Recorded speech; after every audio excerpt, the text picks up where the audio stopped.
کہا جاتا ہے کہ آدم علیہ السلام اور ان کی قوم ایک ہی زبان بولتی تھی، تاہم کچھ عرصے بعد انسان نے ایک مینار بنا کر آسمان تک پہنچنے کی کوشش کی جسے مینار بابل کہا جاتا ہے۔ خدا نے اس گستاخی کی یہ سزا دی کہ مینار کی مختلف منزلوں پر رہنے والوں کی زبانیں مختلف کر دیں تاکہ وہ ایک دوسرے کی بات نہ سمجھ سکیں۔ تاہم جدید ماہرین لسانیات کا خیال ہے کہ زبانوں میں عقل کو چکرا دینے والی صوتی اور نحوی تنوع ہزاروں سال کے دوران رونما ہوا ہے، جبکہ چند ماہرین لسانیات ایسے بھی ہیں جو کہتے ہیں کہ اس تمام تر رنگا رنگی یا انتشار کے باوجود ان ساری کی ساری زبانوں کے ڈانڈے ایک ہی زبان سے ملتے ہیں۔ آخر یہ ماہرین اس نتیجے تک کیسے پہنچے؟ ہم نے یہی سوال میرٹ رولن کے سامنے رکھا، جو بعض حلقوں کے مطابق اس وقت دنیا کے سب سے بڑے ماہر لسانیات ہیں، موصوف کیلیفورنیا میں واقع اسٹینفورڈ یونیورسٹی سے وابستہ ہیں اور لسانیات کے موضوع پر کئی کتابیں تحریر کر چکے ہیں۔ میرٹ رولن اور ان کے ساتھی ماہرین لسانیات تو ضرور ہیں، لیکن وہ لسانی تحقیق کے لیے دوسرے سائنسی شعبوں سے استفادہ کرنے سے دریغ نہیں کرتے۔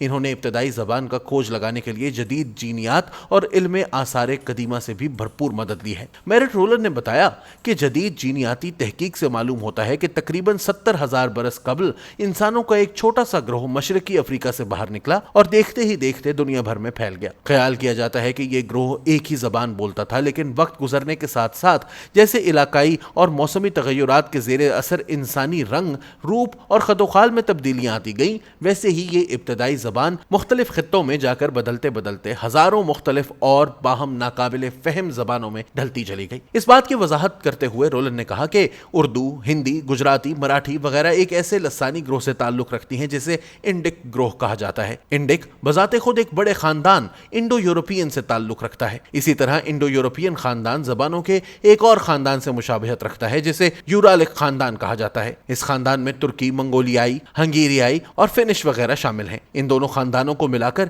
اسے یورو ایشیاٹک خاندان کہا جاتا ہے۔ رولن کہتے ہیں کہ دنیا کی تمام زبانوں کو یورو ایشیاٹک کی طرح کے 12 بڑے خاندانوں میں تقسیم کیا جا سکتا ہے، اور دلچسپ بات یہ ہے کہ یہ 12 خاندان بھی ایک دوسرے سے بالکل الگ تھلگ جزیرے نہیں ہیں، بلکہ ان کی کئی خصوصیات ایک دوسرے سے ملتی ہیں، جس سے اندازہ لگایا جا سکتا ہے کہ یہ سارے خاندان شروع میں ایک تھے۔ اس قسم کی تحقیق ایسی ہی ہے جیسے کوئی درخت کے پتوں سے سفر کا آغاز کرے اور ڈنٹھلوں، ٹہنیوں، ڈالیوں اور شاخوں سے ہوتا ہوا تنے تک پہنچنے کی کوشش کرے۔ پروفیسر رولن اور ان کے استاد جوزف گرین برگ اس ضمن میں ایک لفظ ٹک کی مثال پیش کرتے ہیں۔ یہ لفظ دنیا کے اکثر لسانی خاندانوں میں پایا جاتا ہے اور اس کا مطلب ہر جگہ کم و بیش ایک جیسا رہتا ہے۔ مذکورہ بالا صاحبان کا خیال ہے کہ اس لفظ کا ابتدائی مطلب تھا انگلی، لیکن بعد میں اسی لفظ کا ماخوذ مطلب ہو گیا ایک یا صرف۔ اب ذرا دنیا بھر میں اس ایک لفظ کی کثرت میں وحدت کی جلوہ آرائیوں کی چند عجیب و غریب مثالیں ملاحظہ کیجیے۔ اسی تنوع کو مزید آگے بڑھانے کی کوشش کرتے ہیں۔ پرانی اردو میں ایک لفظ اکثر دیکھنے میں آتا ہے، ٹک۔ اس کی سب سے مشہور مثال میر کا شعر ہے، سرہانے میر کے آہستہ بولو،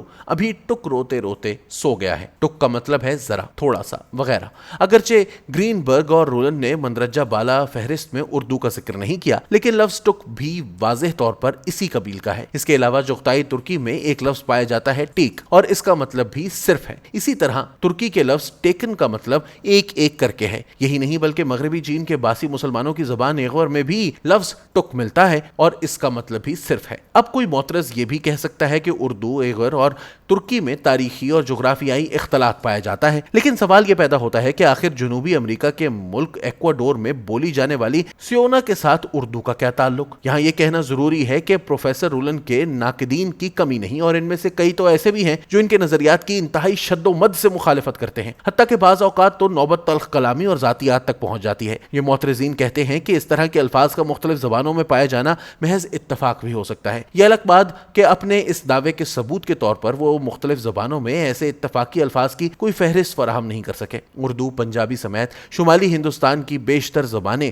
انڈو یورپین خاندان سے تعلق رکھتی ہیں۔ ان زبانوں میں انگریزی، فرانسیسی، جرمن، روسی، لاطینی، یونانی اور فارسی وغیرہ بھی شامل ہیں۔ انڈو یورپین خاندان کا ماخذ کیا ہے اور اس کے اولین بولنے والے کون تھے؟ یہ سوال انتہائی متنازع رہا ہے اور گزشتہ کئی صدیوں سے اس پر بحث و تمہیس جاری ہے۔ ہم نے اوپر تذکرہ کیا تھا کہ رولن علم آثار قدیمہ سے بھی رجوع کرتے ہیں۔ ان کے ساتھی کولن رین فریو مشہور ماہر آثار قدیمہ ہیں۔ انہوں نے 1990 کی دہائی میں ایک نظریہ پیش کیا تھا جس کے مطابق آج سے تقریباً 7000 برس پیشتر ترکی میں سے ایک قوم اٹھی اور چند صدیوں کے اندر اندر سارے یورپ اور وسطی ایشیا پر چھا گئی۔